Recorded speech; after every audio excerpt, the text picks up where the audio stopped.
Nat Anya Belmonte Benson POV. Mommy, tawag ko sa stepmother ko, umuwi ako ngayon sa mansion namin. Naabutan ko siyang nakaupo sa couch, nasa paanan niya ang laptop niya. Bahagya pa siyang nagulat dahil sa pagdating ko. Ate Ape, tawag sa akin ni Pex nang makita ako. Ate, sigaw naman ni Perry. Lumapit sa akin si Mommy, at hinawakan ako sa magkabilang balikat ko. Are you okay? Tanong sa akin ni Mommy at tumangulang ako. I want to rest here, just for the night Mom, sambit ko at naglakad papunta sa kwarto ko. Pagkapasok ko ay humiga kaagad ako sa kama ko, at ipinikit ang mga mata ko. I missed them, I really miss them, kamusta na kaya sila? I'm sorry di ko kayo naprotektahan. Naramdaman ko ang mainit na luha na lamandes sa pisngi ko. Sana makita ko na kayo, sana lang. What's your name? Tanong ng isang lalaki sa dalaga. I'm Margaret, napapaos ang boses na sagot ng dalaga sa kanya. Margarita. Napatawa ng mahina ang lalaki. Why, Margarita? Because I'm drunk now, super drunk. I drink a margarita, sagot nito. So I'm drunk? How about you Margarita? Bakit ka naglalasing? Tanong naman ni drunk kay Margarita. Because I'm so mad. Aniya sa malamig na boses. Kanino ka ba galit? Tanong ni drunk, bigla siyang na-curious sa dalaga, kung bakit ito nagalit at naglasing. Kay Dave. Dave, who is he? He's my Hindi nito magawang isagot dahil umiikot na ang paningin niya, senyales na lasing na talaga siya. Ano ba ang ginawa sa iyo ng Dave na yun Margarita? Tanong niya sa dalaga. Kwentuhan kita, I was a neurologist and surgeon doctor, ani Margarita at nagsimula na nga siyang magkwento tungkol sa buhay niya. Yes, kaso may tinulungan akong tao 1 year ago, and I've got injury in my hand and finger, ni hindi ko na rin may galaw ng mabuti, malungkot na sabi niya at mapait na ngumiti, nang maalala niya ang nakaraan. Mabilis namang hinawakan ni drunk ang kaliwang kamay ni Margarita, at pinakatitigan ito.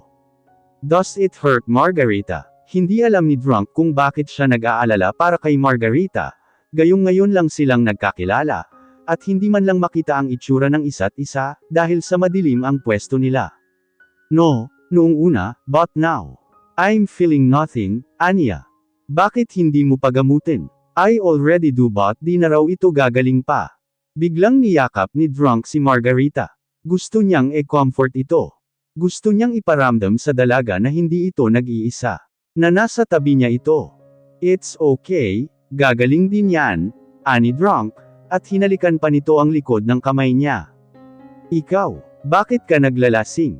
Because of my girlfriend, I saw her with the other man, but she just say he's just a friend, and I'm jealous, sagot naman ni drunk at napabuntong hininga. Jealous of yours, but do you have a girlfriend already? Tanong naman ni Margarita sa binata. Yes, how about you? Drunk asked her too. Single, aniya at kumala sa pagkakayakap kay drunk, at uminom na naman ito ng Margarita. Oos, no boy. Napatawa na naman si drunk, at tiningnan mabuti ang dalaga, kahit na madilim. Hinawakan niya ito sa pisngi at hinaplos. You have a soft chick, can I kiss you?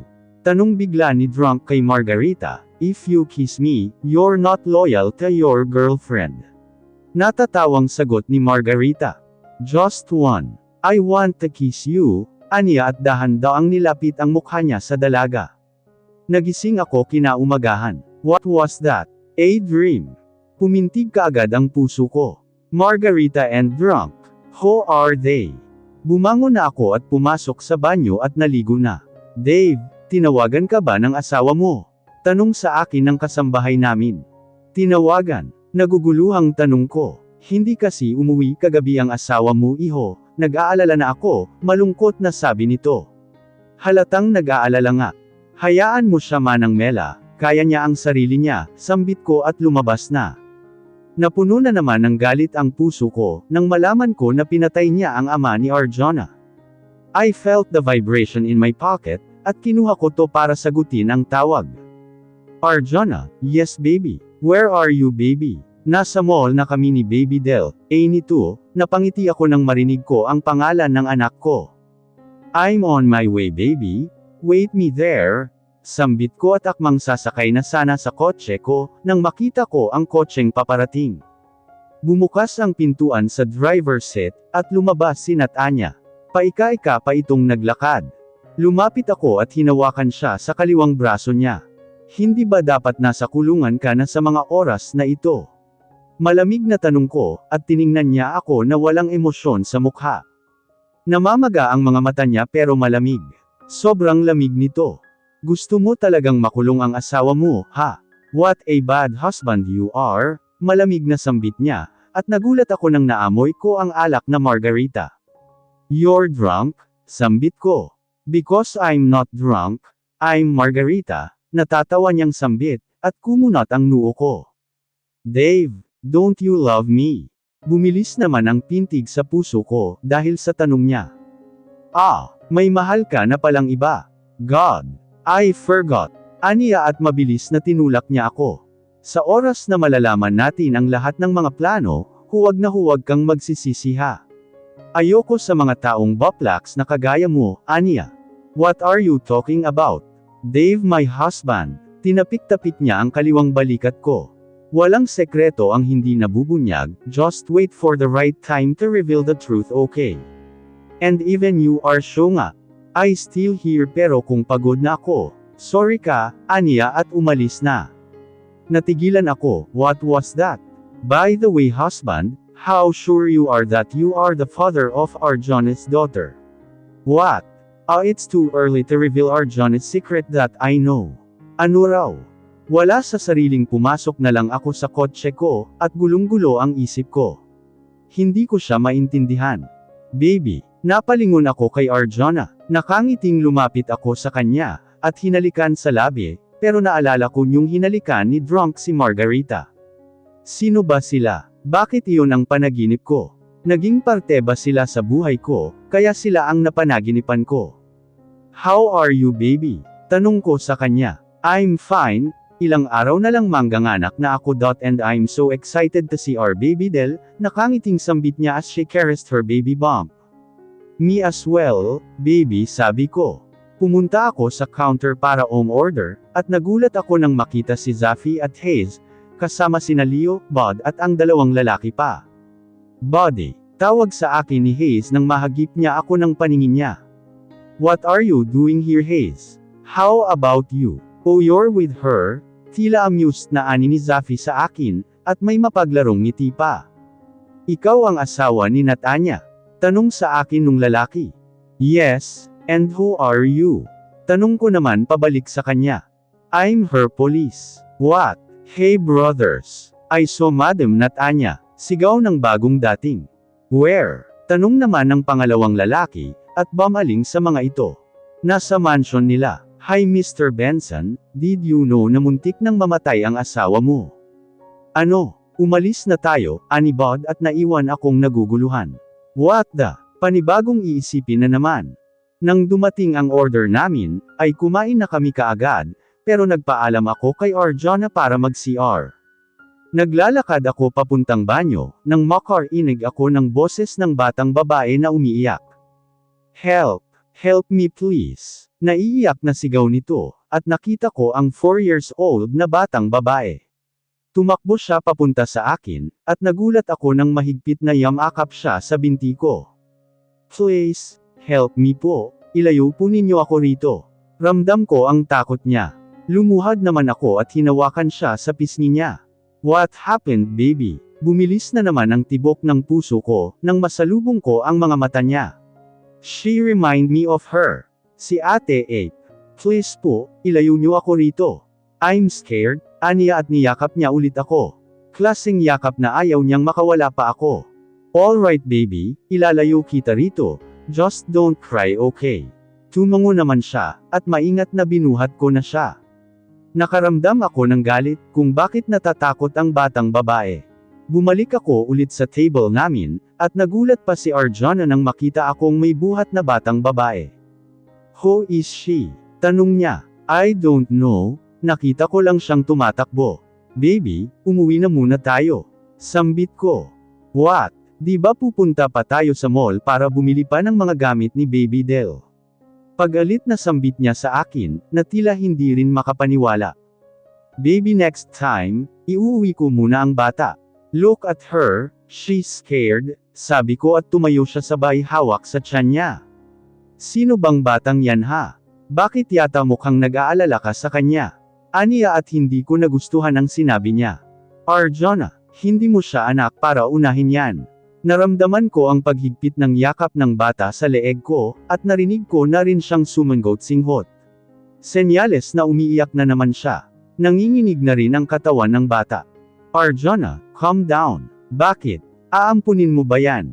Hindi ko yan tatanggapin. This is my first time seeing her angry, palagi kasi siyang mahinhin magsalita, at tila hindi makabasag pinggan. Wow, kaano-ano mo ba si Dive at pinagbabawalan mo na siya? Singit ng isang babae. Napatingin ako kay Doktora Aphrodite. Nawaglit sa isipan ko ang isa pang ape. And why do you even care?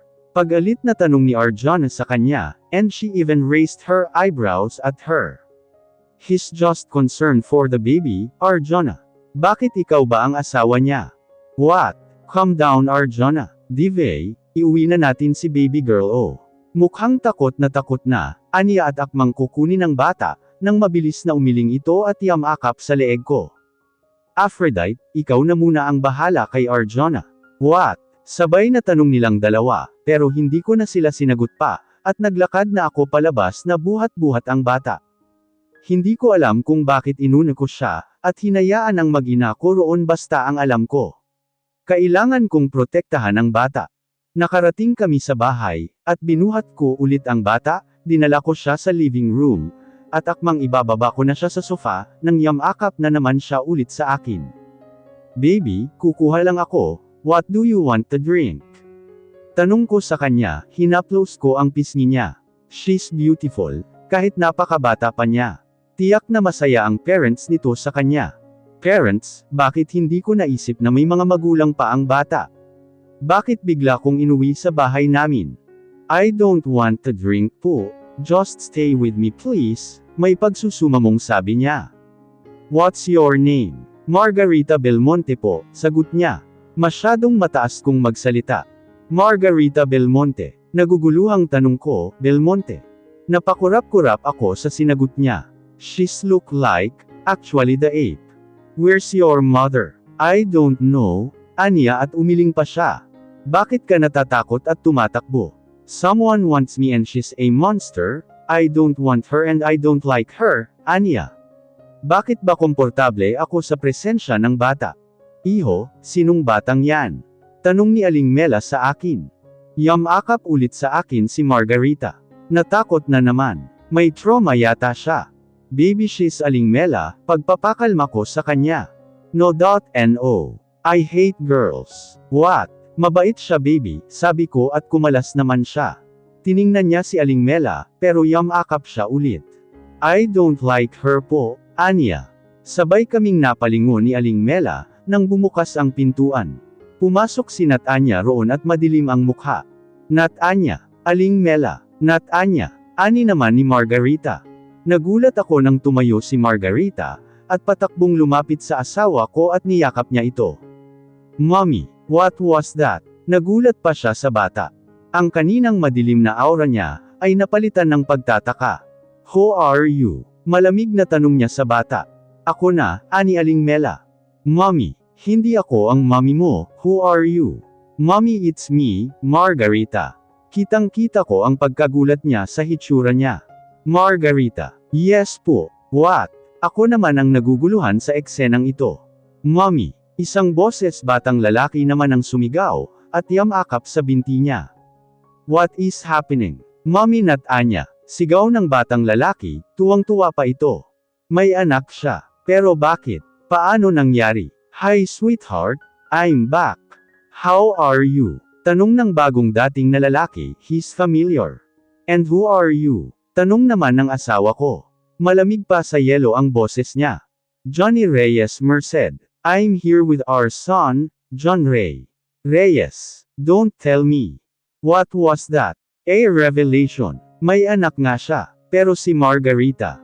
Dave POV. What? John Reyes Merced. Tanong ng asawa ko sa lalaki, pero sa mahinang boses lang na sapat na upang marinig namin lahat.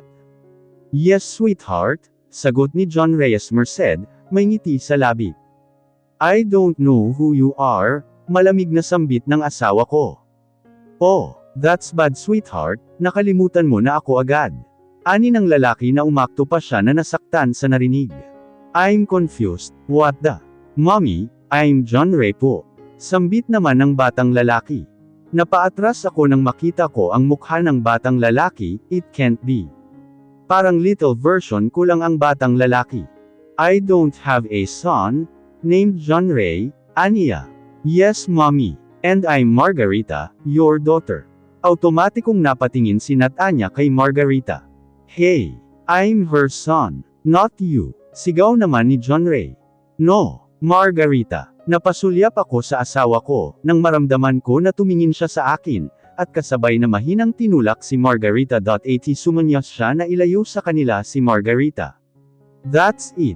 Margarita, come here baby, she's not your mother, sambit ko at lumapit sa kanila. Binuhat ko si Margarita. But my mother's name is not Anya, aniya na nagsisimula ng umiiyak. Napatingin ako sa lalaking nakatayo na masama ang tingin sa akin. What was that? Bakit ang sama nitong makatingin sa akin? Nagulat naman ako sa sumunod na nangyari. Aurora hugged the guy. Not Anya POV. I felt relief when Margarita is in the arms of my husband, sorry baby Margarita. Ngayon lang to mangyayari or maybe maraming beses pa. But I have to do this. For you and for your twin brother. I don't want to lose you again. Not now or never. I looked at him Johnny. I don't even know that why my son is with him. Bakit nga ba nasa kanya ang anak ko? Welcome back, Johnny sweetheart, sambit ko at lumapit sa kanya. And I hugged him. Napangisi ako nang maramdaman ko na nanigas siya, this is your game ha. Then I'll play and I'll do everything, na ako ang tatapos sa larong sinimulan mo. I felt his arms on my back and he responded my hug. Seconds later ay naramdaman ko na may marahas na humila sa akin. Stay away from my wife, malamig na sambit ni Dave. Magsasalita na sana si Johnny, nang mabilis na hinela niya ako palabas. This is trouble. Nang makalabas na kami ng bahay, ay marahas na binitawan niya ako. That little boy is really your son ha? Malamig na tanong niya at mukha siyang tigre ngayon. Hinawakan ko muna ang tungki ng ilong ko, saka ako nagsalita. Yes, milang sagot ko. Really? How sure you are? I know my son Dave. Even I lost him 4 years ago, sambit ko. Seriously, hindi makapaniwalang bulalas niya. Husband, my husband, nakangising sambit ko at lumapit sa kanya. Hinaplos ko ang magkabilang balikat niya pababa sa braso niya. He stilled and shocked. Tiningnan ko siya sa mga mata niya. I knew, what's your thinking my dear husband? I don't need DNA test. Para masigurado ko kung anak ko ba siya, sabi ko at nilapit sa kanya ang mukha ko. He stole kaya hanggang baba niya lang ako. I smell his sweet scent, lalo na nahihirapan na siyang huminga. And that almost made me laugh. Dave, we don't need for DNA test, just to make sure if he's my son. Husband, dito palang malalaman mo na anak mo siya, sambit ko sa seryosong boses, at habang hinahawakan ko ang dibdib niya, kung saan nasa tapat nito ang puso niya, ay alam ko na magagalit na naman ito sa akin, at huhusgahan na naman niya ako. Lumayo ako sa kanya at bumantong hininga. I admit that 4 years ago, I met this stranger, at may nangyari sa amin. But I don't even know na si Johnny Reyes Merced pala ang stranger na namet ko, sabi ko and I shrugged my shoulder. Parang wala lang ang nangyari sa akin. You actually, John Ray is my son. How come that you lost him? I don't even know, sagot ko. Halos hindi ko na nga maalala ang nangyari, at di ko naman na-expect na siya pala ang nakilala kong drunk.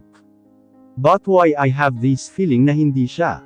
So, ikaw pala ang may sabit sa ating dalawa. I married with a girl who happened to be the mother of that kid. This is ridiculous. Napangisi ako nang tumaas ang boses niya. So what? What will you do now? Mapanghamon kong tanong sa kanya, na tinaasan ko pa ng kanang kilay ko. Akala ko ang pinakasalan ko ay buo pa, pero hindi na pala kasi naanakan na pala ng ibang lalaki, tapos hindi kilala at sa isang estranghero pa. Mapang insulto niyang sambit, at tago sa puso ko yun. Masakit, sobrang sakit, but I used to it naman. Chill husband, I already told you about my past. And don't judge me, parang wala tayong pinagsamahan yan dive nakangising sambit ko sa kanya. Don't call me that, sigaw niya. Napatawa ako ng malakas, short-tempered. I see, he's really my baby dive. Ano ba ang pinagkaiba natin husband? Sino ba ang mas malala between the two of us? Di ba ikaw? Sambit ko at tinuro siya. Kumunot ang noo niya sa sinabi ko, tila naguluhan. Why me? Ikaw, may anak na pala, and it's a big deal to you. Bakit ka galit? Di ba dapat masaya ka kasi makakawala ka na sa akin? Sabi ko at napahinto siya. Namulsa ako sa pocket ng pants ko, at seryoso ko siyang tiningnan. Doktor ka Dave, matalino ka kaya? Dapat alam mo ang nangyayari sa mga paligid mo. Why don't you try to observe silently without disturbing others? What do you mean? Did you know na kung sino ang mas nakakakilala sa akin? Di ba ikaw? I'm older than you, pero ikaw ang mas nakakaalam sa tunay kong pagkatao. But what have you done Dave? Ginawa mo akong pader na araw-araw dinaraanan mo lang, ginawa mo akong hangin na pinagtatabuyan mo lang, para akong baso na binuhusan mo ng malamig na tubig, para akong pagkain na kinain mo, pero niluwa mo rin kasi hindi masarap, kasi hindi interesting, walang kwenta, sambit ko. Ilang beses tayong naghiwalay noon, pero may mga panahon na pinagtatagpo rin tayo, di ba? Alam mo ba ang feeling na pinagtatabuyan at binabaliwala lang Dave? Alam mo ba ang feeling na sinasaktan ka lang ng taong mahal mo? Pero I used to it. Million times I guess. Pero ikaw, alam kong sa huli ikaw ang mas masasaktan. Husband, I already gave you an advice. But let me give you an advice again, sambit ko at lumapit sa kanya. Hinawakan ko siya sa kanang kamay niya. I had hand injury, in my left arm. Paminsan-minsan ko na lang ito nagagalaw, pero ni minsan ba Dave napansin mo? Hindi di ba? Kasi ikaw ang tipo ng lalaki na walang pakialam sa nararamdaman ng ibang tao, o kahit mismo sa sarili mong asawa. Doktor katandaan mo yan, my beloved husband, show nga ka sa mga nangyayari sa paligid mo. I said, coldly and distance myself away from him. Hindi lahat ng nakikita mo ay totoo, minsan kailangan mo munang mag-obserba sa paligid. Hindi lahat ng taong kilala mo ay totoo sa iyo, kasi minsan, kung sino pa ang akala mo nakakampi mo, ay sila pa ang taong sasaksak sa likuran mo. Sila pa ang taong magdadala ng panganib sa iyo. Sila pa ang taong masama, malamig na sambit ko, at kasabay na iniwan ko siya sa labas. Mommy, salubong sa akin ni John Ray pagkapasok ko ulit sa loob ng mansion namin. Lumuhad ako at niyakap siya ng mahigpit. Finally nakita rin kita anak ko, naiiyak na sambit ko. Sinulyapan ko si Johnny na nakaupo sa dikaliwang sofa. Nasa tapat niya si Margarita, na nakasimangot na nakatingin sa amin. I'm really sorry baby, not now please, I'm so sorry. Mommy, how are you baby? I'm fine mommy and I'm happy to meet you po, pwede po bang huwag ka nang mawawala mommy? At tayo na lang ni daddy ang magkasama. Aniya at napangiti ako. Sure baby, sambit ko at niyakap siya ulit. Palihim na kinapakapa ko ang kaliwang kamay niya. He's really my son, suot pa niya ang bracelet ni Drunk. At hindi ito basta-basta natatanggal kasi may susi ito, at pina-adjust ko lang para maging maliit. But he's not John Ray. I named him before Drunk Belmonte. Dave Benson POV. Daddy, bakit mo ako iniwan? Daddy, naiyak na sambit ni Arjona. Ngayong araw kasi ililibing ang daddy niya. Dad, baby, tahan na, makakasama sa iyo ang umiyak, buntis ka pa naman, pang-aalo ko sa kanya. I can't help baby he's my father and I love him. Pero anong ginawa ng asawa mo? She killed my father. Sigaw niya at napatingin ako sa paligid. May mga dumalo sa libing ni Tito, mga empleyado lang naman sila ng Belmonte Corporation. Si Arjuna na lang din ang natitirang kamag-anak ni Tito. Daddy, umupo ako sa tabi niya, at niyakap siya. Wala akong pakialam kung maraming nakakakita nito, at wala rin akong pakialam sa anumang sasabihin nila sa amin. Gusto kong i-comfort ang ina ng magiging anak ko. Baby, stop crying. Gagawin ko ang lahat, makulong lang ang Natanya na iyan. Pagalit na sambit niya, at bakit imbis na magalit din ako sa asawa ko, ay mas nainas pa ako sa sinabi ni Arjuna. Daddy ko, hi Arjuna, nakikiramay ako. Napatingin ako sa nagsalita. Natanya, malamig na tiningnan niya ako. Buong gabi hindi ako nakatulog, dahil sa mga iniwan niyang salita sa akin, naguguluhan ako dahil puro malalim lahat, at hindi ko maintindihan. Ikaw, bakit ka narito? Malakas na sigaw ni Arjuna, at tumayo pa siya. Hindi ko rin inaasahan na nasample niya ng malakas ang asawa ko. Arjuna, sigaw ko at pilit na nilalayo siya. Let me go. You're a monster. Ruthless and heartless. Makikita mo at ipapakulong kita. Tawa lang ang sinagot ng asawa ko. Wala siyang pakialam sa mga insultong sinabi nito sa kanya, at parang natutuwa pa siya. Really? Pasalamat ka't buntis ka. I'm not that ruthless to hurt a pregnant woman like you, besides my husband is here. Right, husband? You don't let me hurt her, right? Aniya at namulsa. There's no expression written in her face. Paano mo ako makukulong, kung wala ka namang mabigat na ebidensya against me, ha? Lalo pa, ni hindi lumabas sa news, o sa newspaper na may ginawa ako sa sugarol mong ama, she said with a very cold tone. How dare you call my father like that? Maglalakuhan pa ba tayo, Arjuna?